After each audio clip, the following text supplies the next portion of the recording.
Corona की तीसरी लहर के लगातार आहट के बीच गृह मंत्रालय ने केंद्र सरकार को चेतावनी जारी करते हुए कहा है कि तीसरी लहर को लेकर सरकार के इंतजाम कम पड़ सकते हैं। कोरोना की तीसरी लहर को लेकर गृह मंत्रालय के एक पैनल ने प्रधानमंत्री कार्यालय पीएमओ को चेतावनी जारी की है। National institute of disaster management (NIDM) के तहत बनाई गई कमेटी ने अक्टूबर में संक्रमण पीक पर पहुंचने की चेतावनी दी है। कमेटी ने इसका बच्चों पर सबसे बुरा असर पड़ने की बात कही है और अभी से तैयार रहने को अलर्ट किया गया है। पैनल ने अस्पतालों में पूरी तैयारी रखने की हिदायत दी है। रिपोर्ट में कहा गया है कि देश में बच्चों के लिए मेडिकल सुविधाएं, ventilator, doctor, medical staff, ambulance, oxygen की पूरी व्यवस्था होनी चाहिए। माना जा रहा है कि तीसरी लहर का ज्यादातर असर बच्चों के साथ युवाओं पर पड़ेगा। ऐसे में इन्हें अभी से सावधानी बरतने की सलाह दी गई है। ये रिपोर्ट ऐसे समय सामने आई है जब बच्चों के लिए वैक्सीनेशन शुरू करने की तैयारियां चल रही है। कमेटी ने भी बड़ी संख्या में बच्चों का टीकाकरण करने की जरूरत बताई है। साथ ही कोविड वार्ड को फिर से इस आधार पर तैयार करने की सलाह दी गई है जिससे बच्चों के गार्डियंस को भी उनके साथ रहने की इजाजत हो। रिपोर्ट के मुताबिक सितंबर के अंत तक तीसरी लहर अपना असर दिखाना शुरू कर देगी। वहीं अक्टूबर में देश में हर दिन 5 लाख से ज्यादा मामले सामने आ सकते हैं। करीब 2 महीने तक देश को फिर से परेशानी झेलनी पड़ सकती है। कई राज्यों में लॉकडाउन की जरूरत भी पड़ सकती है। देश भर में आज सोने चांदी के जेवर बेचने वाले ज्वेलर्स हड़ताल पर है। HUID का विरोध कर रहे ज्वेलर्स की हड़ताल में वडोदरा के जौहरी भी शामिल हुए। गोल्ड ज्वेलरी पर अनिवार्य हॉलमार्क के तहत हॉलमार्किंग यूनिक ID HUID के विरोध में आज सोमवार को देश भर के ज्वेलर्स हड़ताल पर रहे, जिसके मद्देनजर वडोदरा में भी ज्वेलरी कारोबार और निर्माण यूनिट बंद रहे। HUID जटिल प्रक्रिया होने से ज्वेलरी ट्रेड ठप होने का ज्वेलर्स को अंदेशा है, इसलिए HUID का विरोध किया जा रहा है। नीति आयोग की सिफारिशें नहीं मानते हुए हॉलमार्किंग नियम लागू करने से भी ज्वेलर्स में नाराजगी है। वडोदरा के मानवी बाजार में बड़ी संख्या में सोने चांदी की दुकानें हैं। आज यहां के व्यापारियों ने भी दुकानें बंद रखकर सरकार की नीतियों का विरोध किया। 15 જૂનથી કેન્દ્ર સરકારે જે કાયદો નાખ્યો છે હોલમાર્કિંગનો કાયદો, એ કાયદાનો અમે વેપારી વિરોધ નથી કરી રહ્યા, કેમ કે કાયદો સરકારે નાખ્યો છે, બહુ સારો કાયદો છે। વેપારી જે 916 22 કેરેટ હોલમાર્કિંગ સોનું આપવા તૈયાર છે અને ગ્રાહક પણ લેવા તૈયાર છે, એમાં ગ્રાહકોને પણ નુકસાન નથી। પણ SOD જે કાયદો છે યુનિક IDનો, એ કાયદાનો વેપારી વિરોધ કરી રહ્યા છે કે એની જે પ્રક્રિયા છે એ બહુ જટિલ પ્રક્રિયા છે। જેવી રીતે કે સરકારે GST નાખેલું, તો GSTમાં વેપારીઓનો વિરોધ પછી થોડુંક ફેરફાર કરવામાં આવ્યું। એવી જ રીતે કેન્દ્ર સરકારને એક અપીલ છે કે આ જે કાયદો છે 916 હોલમાર્કિંગનો કાયદો બહુ સારો છે, અમે એનો વિરોધ નથી કરતા। પણ વિરોધ એ જ છે કે SODનો જે કાયદો નાખ્યો છે એનાથી વેપારીઓને ઘણી મુશ્કેલી પડશે, કેમ કે આવનારા સમયમાં એક તો તહેવારો આવી રહ્યા છે, તો તહેવારોમાં પ્રક્રિયા કરવા માટે 2-2 3-3 કલાક અમારે વસ્તુ લઈને લાઈનોમાં ઊભા રહેવું પડે। અને બીજું અત્યારે એક સેન્ટરો ઊભા નથી થયા, સેન્ટરો ઓછા છે, એને લઈને મુશ્કેલી સર્જાય એવું છે। તો આ પ્રક્રિયા છે એમાં થોડી ઢીલાસ આપવામાં આવે એવી વેપારીઓની માંગ છે। हड़ताल में गुजरात के सौराष्ट्र के सभी ज्वेलर्स एसोसिएशन भी शामिल हुए और दुकानें बंद रखने का ऐलान किया गया, जिसके तहत राजकोट के जेतपुर का सोनी बाजार भी बंद रहा। અમે લોકોએ HUIDના વિરોધમાં બંધ રાખેલ છે, ઓલ ઓવર ઇન્ડિયાએ બંધ રાખેલ છે, કારણ કે HUIDનો જે કાયદો છે એ અમને હેરાન કરતા છે, જેથી કરીને અમારા ધંધાઓમાં બીજી આડી અવડી બધી પ્રોસિજરોમાં અમને બહુ તકલીફ પડે એવું છે। તમને શું નુકસાની શું છે એના? નુકસાની જાજી બધી છે, કારણ કે એનું એક જ રીઝન છે કે અમારે લોકોને બધી વસ્તુમાં માર્ક મારવા પડશે। એ બધી વસ્તુને એના માટેની બધી પેપર પ્રોસિજરો બહુ વધી જાય છે। માર્કા મારવાથી અમને બીજો કોઈ અમને હોલમાર્કથી કોઈ ઇસ્યુ નથી, પણ HUIDનો જે કાયદો આવ્યો છે ને એ અમને લોકોને બંધન કરતાં બહુ વધારે છે, અને એમાંય નાના વેપારીઓ બહુ આમાં જાજુ ડિસ્ટર્બન્સ ફીલ કરશે।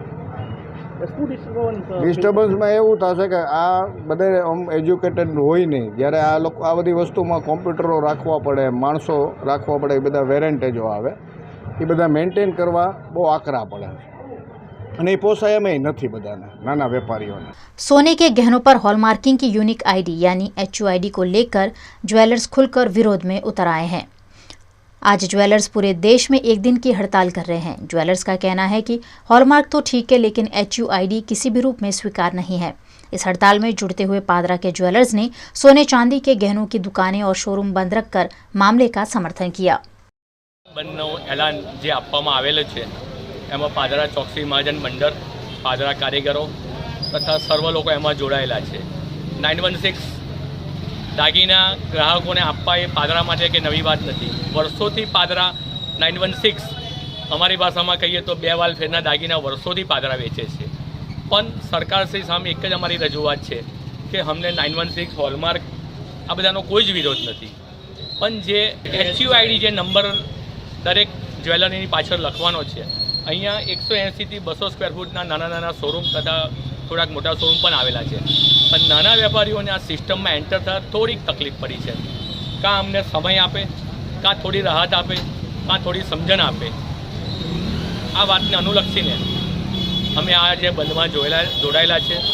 સરકારશ્રી સામે અમારો કોઈ જ વિરોધ નથી, પણ સિસ્ટમમાં એન્ટર થતાં અમને થોડીક વાર लागશે, તો અમને સમય આપે એવી हमारी मांग है। गुजरात की जीवन डोर मानी जाती नर्मदा नदी के घाट पर भी अब हरिद्वार और वाराणसी की जैसी महाआरती होगी, जिसके लिए घाट तैयार करने की कार्यवाही जोरों शोरों से जारी है। अपने जन्मदिन 17 सितंबर पर देश के प्रधानमंत्री नरेंद्र मोदी के केवड़िया आने की संभावना जताई जा रही है। इस मौके पर नर्मदा मैया की महाआरती कर 14 करोड़ की लागत से बनाए गए नर्मदा घाट का लोकार्पण प्रधानमंत्री नरेंद्र मोदी द्वारा किया जाएगा। यहाँ हरिद्वार और वाराणसी जैसी महाआरती हर रोज की जाएगी, जिसका प्रारंभ प्रधानमंत्री नरेंद्र मोदी खुद करवाएंगे, ऐसे आसार नजर आ रहे हैं। नर्मदा मैया के किनारे 131 मीटर लंबा और 47 मीटर चौड़ा घाट इन दिनों जोरों शोरों से तैयार किया जा रहा है। नर्मदा घाट पर महाआरती के अलावा पीएम मोदी 50 करोड़ से ज्यादा के प्रोजेक्ट का लोकार्पण भी करेंगे, जिसमें ईकार, भूल भुलैया गार्डन समेत के प्रोजेक्ट शामिल है। संभावना ये भी जताई जा रही है कि पीएम मोदी जंगल सफारी की सैर कर नए बंगाल टाइगर की जोड़ी को देखेंगे।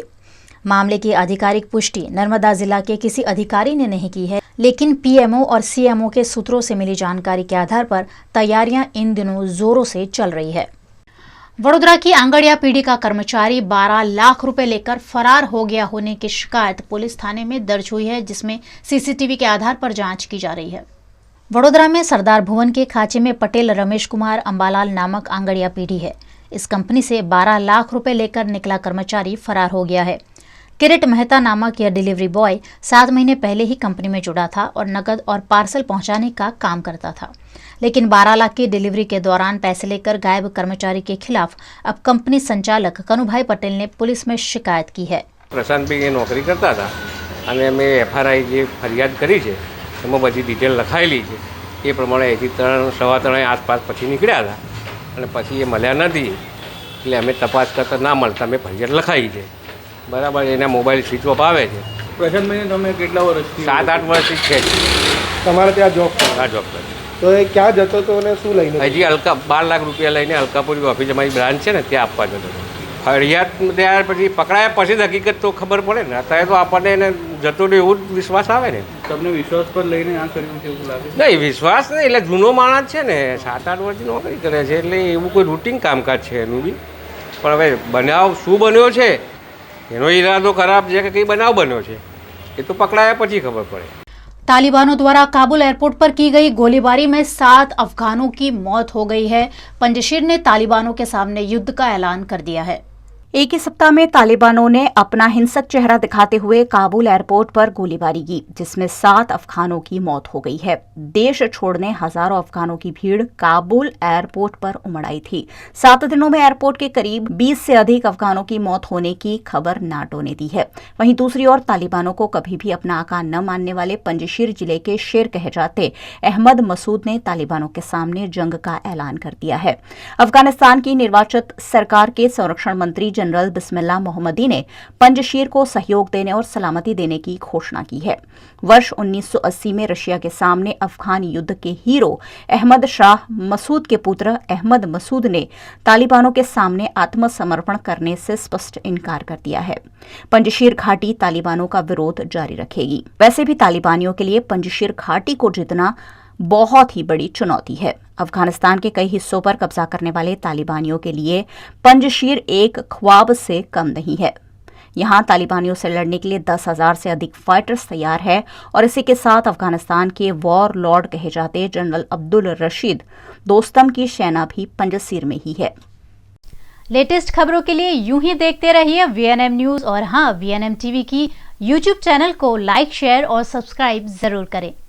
और हाँ, इस बेल आइकन को दबाना ना भूलें। इसे प्रेस करते ही आपको मिलेगी VNM टीवी YouTube चैनल की सारी नोटिफिकेशंस और आप रहेंगे खबरों से अपडेटेड।